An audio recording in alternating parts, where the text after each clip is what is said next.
दुर्गा सप्तशती का छठा अध्याय। जय माता की। ध्रुमलोचन वध। ध्यान। मैं सर्वगेश्वर भैरव के अंग में निवास करने वाली परमोत्कृष्ट पद्मावती देवी का चिंतन करती हूँ। वे नागराज के आसन पर बैठी हैं। नागों के फणों में सुशोभित होने वाली मणियों की विशाल माला से उनकी दहलता उद्भासित हो रही है। सूर्य के समान उनका तेज है। 3 नेत्र उनकी शोभा पा रहे हैं। वे हाथों में माला, कुंभ, कपाल और कमल लिए हुए हैं तथा उनके मस्तक में अर्धचंद्र का मुकुट सुशोभित है। ऋषि कहते हैं, देवी का यह कथन सुनकर दूत को बड़ा अमर्ष हुआ और उसने दैत्यराज के पास जाकर सब समाचार विस्तार पूर्वक कह सुनाया। दूत के उस वचन को सुनकर दैत्यराज कुपित हो उठा और दैत्य सेनापति ध्रुमलोचन से बोला, ध्रुमलोचन, तुम शीघ्र अपनी सेना साथ लेकर जाओ और उस दुष्टा के केस पकड़कर घसीटते हुए उसे बलपूर्वक यहाँ ले आओ। उसकी रक्षा करने के लिए यदि कोई दूसरा खड़ा हो तो वह देवता, यक्ष अथवा गंधर्वी क्यों न हो, उसे अवश्य मार डालना। ऋषि कहते हैं, शुंभ के इस प्रकार आज्ञा देने पर वह ध्रुमलोचन दैत्य 60,000 असुरों की सेना को साथ लेकर वहां से तुरंत चल दिया।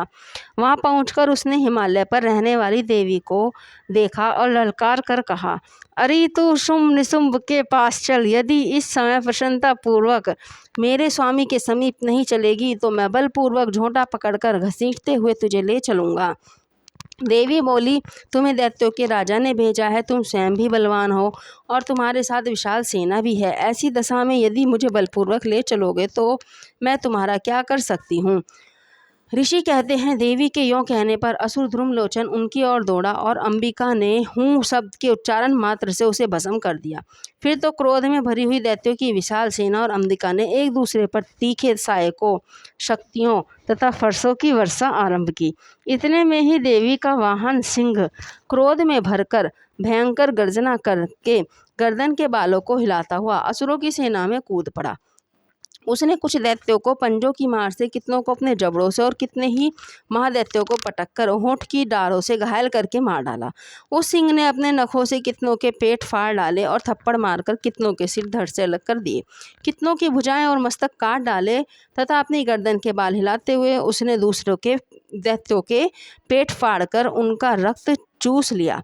अत्यंत क्रोध में भरे हुए देवी के वाहन उस महाबली सिंह ने क्षण भर में ही असुरों की सेना का संहार कर डाला।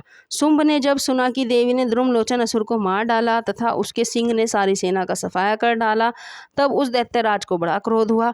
उसका होठ कांपने लगा। उसने चंड और मुंड नामक 2 महादैत्यों को आज्ञा दी, हे चंड, हे मुंड, तुम लोग अपनी बहुत बड़ी सेना लेकर वहां जाओ। उस देवी के झोंटे पकड़कर अथवा उसे बांधकर शीघ्र यहाँ ले आओ। यदि इस प्रकार उसको लाने में संदेह हो तो युद्ध में सब प्रकार के अस्त्र शस्त्रों तथा समस्त आसुरी सेना का प्रयोग करके उसकी हत्या कर डालना। उस दुष्टा की हत्या होने तथा सिंह के मारे जाने पर उस अंबिका को बांधकर साथ ले शीघ्र ही लौट आना।